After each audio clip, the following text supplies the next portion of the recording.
Hello friends, today our topic is types of API. So there are mainly four main types of API, and these are Open API, Partner API, Internal API, Composite API. Now let me explain you each of them one by one. The first one is Open API. It means that it is publicly available for all the users. Anyone can use it with no or limited restrictions.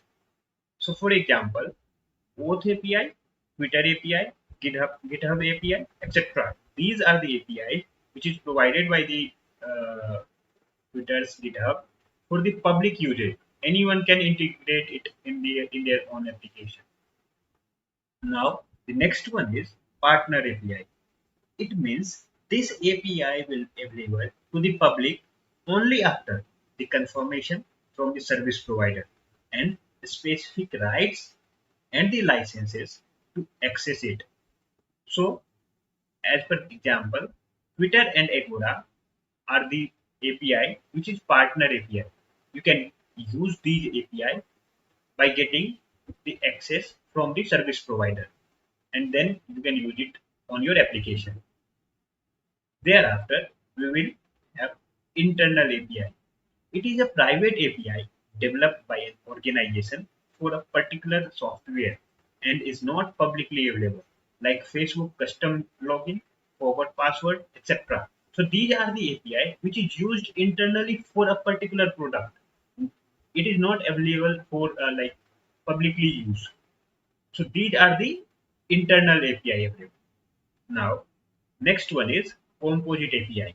So this type of API combines different data and services API.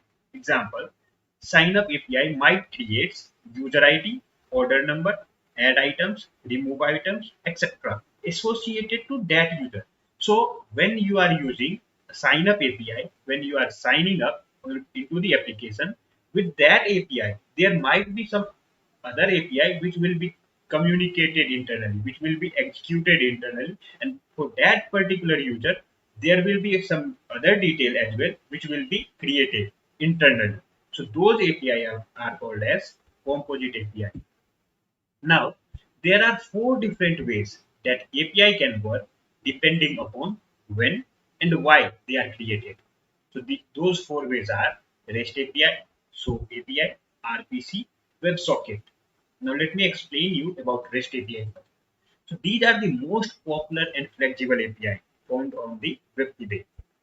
The client send the request to the server as a data, and the server use the client input to start internal functions and return output data back to the client.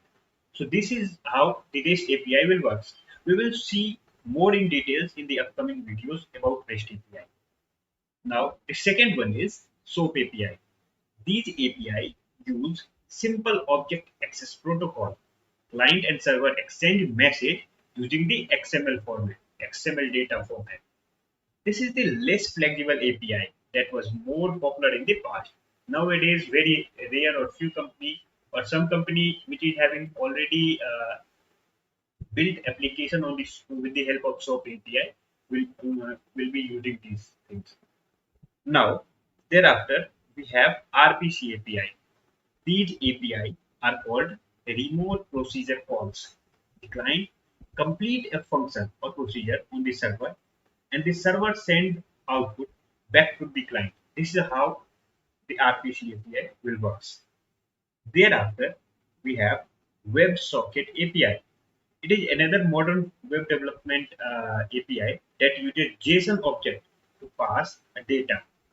A WebSocket API supports two-way communication between client and apps and the server.